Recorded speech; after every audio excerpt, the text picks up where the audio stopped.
Hey everyone, welcome back to my channel Payel's blog. So আজ আমি তোমাদের সাথে একটা simple subtle get ready with me শেয়ার করব। গেট রেডি উইথ মি এর ডিটেলস ভিডিওটা আজকে আমি শেয়ার করছি।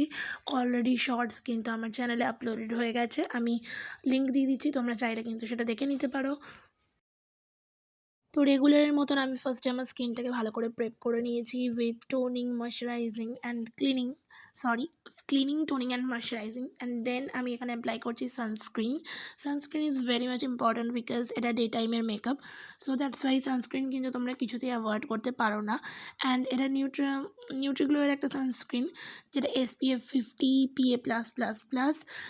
পাপায়া সানস্ক্রিন, এটা স্কিনে কোনো হোয়াইট কাস্ট দেয় না, তাই আমি ডে টাইমের মেকআপে স্পেশালি এটার পরে আর সেরকম বেশি কিছু অ্যাপ্লাই করি না।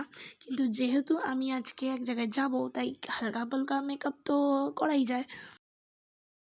তো সেই কারণে আমি এখানে ফার্স্টে একটু সানস্ক্রিন অ্যাপ্লাই করে নিয়ে দেন আমি ব্লু হেভেনের প্রাইমার ইউজ করেছি। এটা একটা সিলিকন বেস প্রাইমার। আমার মুখে তো প্রচুর ছোটো বড়ো পোর্স হয়ে গেছে, তো সেগুলোকে ঢাকার কারণেই এটা ব্যবহার করতে হয়েছে। আর এরপরে আমি ইউজ করেছি এখানে NY বের liquid foundation in the shade mocha. In fact আমার আছে ওই একটাই ফাউন্ডেশন, আমি যেখানেই যাই না কেন এটাকেই ইউজ করি।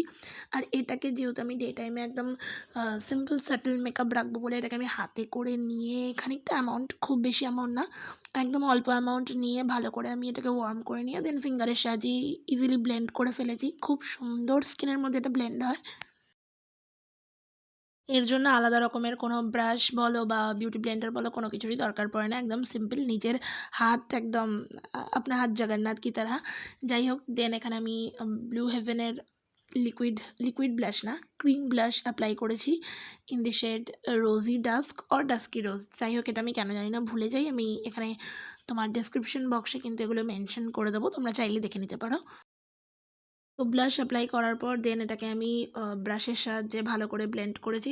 দেন আমার অল টাইম ফেভারিট পন্ডসের ট্যালকাম পাউডার এখানে আমি ইউজ করেছি। ইয়েস, যেহেতু আমার এই হালকা উইন্টারে প্রচণ্ড ড্রাই স্কিন থাকে, তো আমি পাউডারটা যতটা সম্ভব কম পরিমাণে লাগানোরই চেষ্টা করি। তো তাই জন্য কম্প্যাক্ট বা ট্রান্সলুসেন্ট পাউডারের আমার কোনো দরকার পড়ে না, কারণ আমার মুখ একদমই সোয়েটি নয়। তো সেই কারণে জাস্ট খানিকটা মেকআপ লক করার জন্য আমি পন্ডসের ট্যালকাম পাউডারটা ইউজ করেছি পিঙ্ক কালারের। অ্যান্ড দেন এখানে আমি একদম হালকা করে একটা আই মেকআপ করেছি। আই মেকআপের পর হালকা পিঙ্কের উপর আই মেকআপ করেছিলাম, একদম soft matte, no shimmer added. And এটার পরে আমি এখানে ইউজ করেছি ব্লু হেভেনের আইলাইনার, একদম সরু করে হালকা উইং আইলাইনার ক্রিয়েট করে নিয়েছিলাম। আর তারপর এখানে আমি one of my favourite lipstick my গ্ল্যামের কিটেন ফিশ শেডের, এটা একটা ডার্ক মেরুনি শেড। মানে এত ভালো লাগে সারাদিন তেল জাতীয় জিনিস, যত খুশি অয়েলি ফুড খাও, ইয়ে তো আপকে হোঠ সে হিলেগি নেহি। তো এটাকে আমি ভীষণ ভালো করে একদম ধীরে ধীরে অ্যাপ্লাই করে নিয়েছি। লিপস্টিকের সময় কিন্তু আমি কোনো রকম কোনো কিছু তাড়াহুড়ো করি না, ভীষণ আনন্দের সাথে মন খুশি করে আমি লিপস্টিক অ্যাপ্লাই করি। তোমরাও সেরকমভাবেই করবে আশা করি।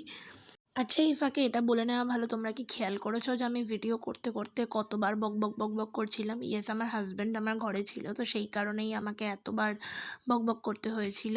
তো এটা আমার 23শে জানুয়ারির আই থিঙ্ক ভিডিও ছিল। আমি এতদিন পরে পোস্ট করছি, আমি নিজেও জানি না কেন, এডিটের অভাবে অ্যাকচুয়ালি, কাজের মাঝে। আর আমি এখানে সিঁদুর পরে নিচ্ছিলাম হঠাৎ করে, তারপর আমার মনে পড়েছে যে মেরেছে, আমি আইব্রোস করিনি। তো তারপরে আমি যথারীতি আইব্রোটা একটুখানি ভালো করে নিলাম। ফার্স্ট একটু স্পুলি দিয়ে কম করে নিয়েছি, তারপর আইব্রো পমেড তো আমি ইউজ করি না কোনো কালে, আমি মাই গ্ল্যামের আইশ্যাডো প্যালেট থেকে ডার্ক ব্রাউন শেড নিয়ে ভালো করে আইব্রোটা ফিল করে নিয়েছি।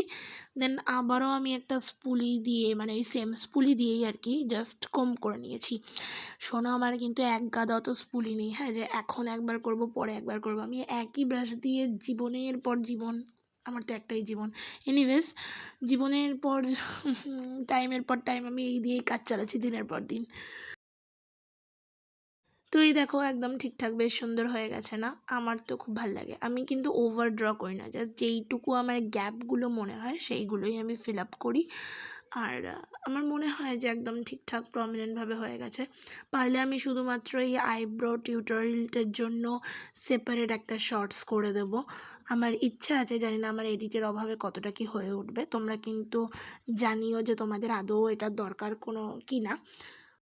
সত্যি কথা বলতে নিজে ঘরে একা থাকলে যতটা ভালো করে ভিডিওটা ভেবে ভেবে করা যায় আর সাথে কেউ থাকলে মানে এই আমার হাজব্যান্ডের সাথে থাকতে থাকতে এতবার ডিস্টার্ব করে, এত কথা বলে, একবার এটা একবার ওটা, এরম করে না সত্যিই মন লাগে না। তবু আমি শখে পড়ে করার চেষ্টা করি যে আর সেদিনকে আমার সত্যিই বেরোনোর ছিল, তাই জন্যই এরকমভাবে তাড়াহুড়ো করে সাজতে হয়েছে। তো this is my full look, কেমন লাগছে জানিও, অ্যান্ড আমার চ্যানেলটা কিন্তু সাবস্ক্রাইব করতে ভুলো না। বাই।